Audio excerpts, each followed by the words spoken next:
Salut à toi! Dans cette petite vidéo, laisse-moi te montrer la voix de le renard et le petit tanuki. Les tanuki, c'est bien les bestioles qui, avec leur... coquin. En 2016, les éditions Kiun nous invitaient à découvrir la mangaka Tagawa Mie, avec son tout premier manga, Père et Fils. Depuis, on espérait fortement revoir cet artiste dans notre langue, et c'est désormais chose faite avec l'arrivée, toujours chez Kiun, de la dernière série en date de Tagawa, Le Renard et le Petit Tanuki.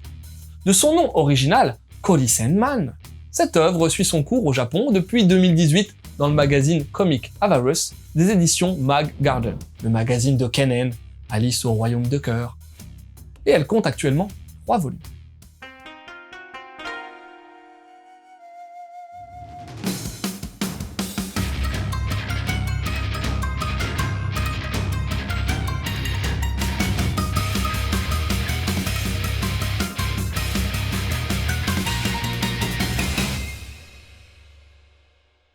Une nouvelle fois, Tagawa Mie nous immisce ici dans un Japon aux allures un peu traditionnelles, mais délaisse l'herboristerie et le côté road trip de père et fils, pour plutôt nous plonger dans une fable animalière sur fond de divinités nippones shintoïstes. Dans ce monde, les métamorphes, animaux à pouvoir, et souvent aptes à se transformer, sont au service des divinités quand ils ne sont pas errants. Il y a bien longtemps, Senzo, un métamorphe renard noir, utilisait sa grande puissance pour semer la terreur et se moquer des dieux. Jusqu'au jour où la divinité du soleil, Amaterasu, et ses congénères en eurent assez, et, sous le coup de la colère, ils plongèrent le renard noir dans un sommeil multiséculaire. C'est pas un gros mot, je t'assure. 300 ans plus tard, voici que le caractériel et rebelle animal est enfin réveillé. Car Amaterasu a une mission à lui proposer, ou plutôt, à lui imposer. Pour faire acte de rédemption, il devra veiller sur Manpachi, un tout jeune tanuki, afin d'en faire un parfait serviteur de la divinité du soleil. La mission s'annonce clairement pas facile, non seulement car l'adorable Manpachi a tout à découvrir avec une innocence mêlée de maladresse et d'insouciance, mais aussi parce qu'un collier spécial prive Senzo de sa puissance destructrice, afin qu'il n'en profite pas pour se rebeller. Et tout en devant composer avec la surveillance d'autres animaux, ce duo, mal assorti, devra accomplir certaines missions, comme aider un esprit du logis et se méfier de certaines créatures mal intentionnées. Ben ouais, faut bien pimenter un peu le truc, non?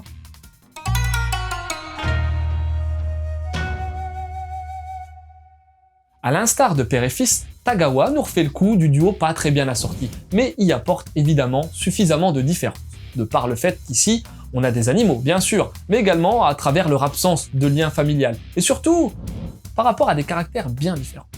Ainsi, si le côté enfantin, totalement chou de Manpachi rappelle quand même un peu l'adorable petit garçon, Shiro, de père et fils, eh ben il en est tout autre pour Senzo, renard au sale caractère, qui se privera pas forcément pour dire ce qu'il pense au petit tanuki.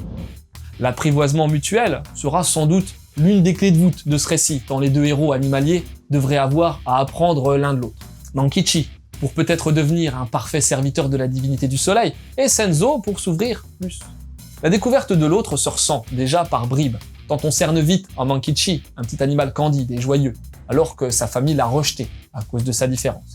Et en Senzo, un renard sans doute bien moins méchant que meurtri, le contact avec le tanuki semblant déjà réveiller en lui de bien douloureux souvenirs du passé qui l'ont, sans aucun doute, conduit à devenir l'animal rebelle et provocateur qu'il était 3 siècles auparavant. Alors, à l'instar de Senzo, Mankichi, en prenant conscience de ce qui l'entoure et du rejet de sa famille, va-t-il se mettre à détester le monde, maudire son destin et se révolter comme le fit le renard noir? Ou bien au contraire, est-ce que c'est Senzo qui s'adoucira et reverra sa vision des choses au contact de l'attachant tanuki? En tout cas, le parcours de ces deux-là ensemble promet donc d'être joli et plaisant, d'autant qu'autour d'eux viennent se greffer d'autres figures prometteuses. On pense par exemple à Koyuki, ravissante et élégante, renarde blanche au service de la divinité Inari et désignée tutrice. Au loup, Mikumo, et au chien, Tachibana, qui surveille nos héros dans l'ombre. Ou encore à l'orgueilleux coq, Koke, représentant Amaterasu. Ok, parce qu'au Japon, le coq ne fait pas cocorico, mais Koke Koko. Par ailleurs, on appréciera différents aspects, se référençant à la mythologie ou aux croyances populaires, comme la présence du coq, en tant que serviteur d'Amaterasu.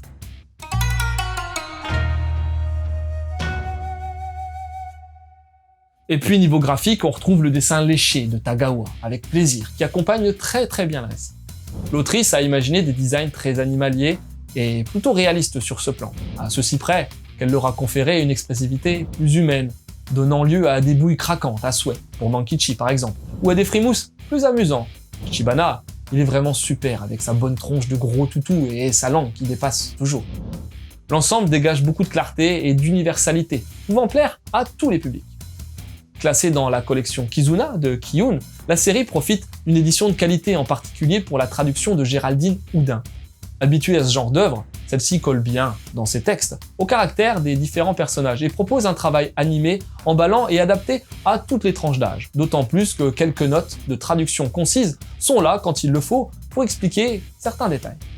À part ça, la première page en couleur est très belle, le papier et l'impression sont de qualité, le lettrage est convaincant et la jaquette est bien dans le ton, avec son illustration et son logo titre proche de l'original japonaise.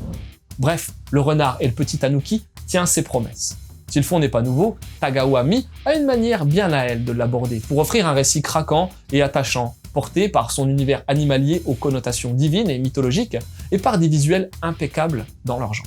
On suivra avec grand plaisir cette nouvelle œuvre universelle après ses débuts en ballon.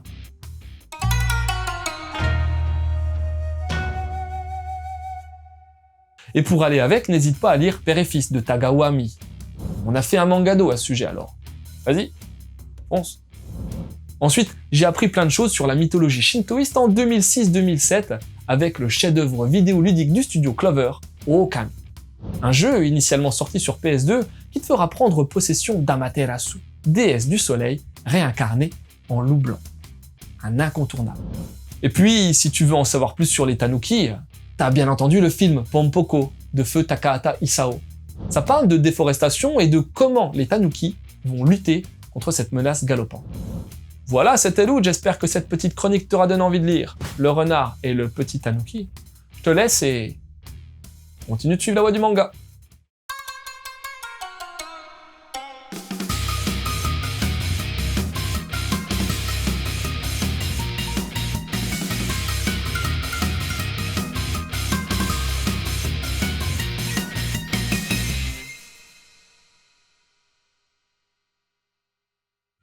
Bon, vous êtes au courant, hein, mais les tanuki sont surtout connus pour avoir une paire de coucougnettes avec lesquelles ils peuvent faire pas mal de trucs. Hein.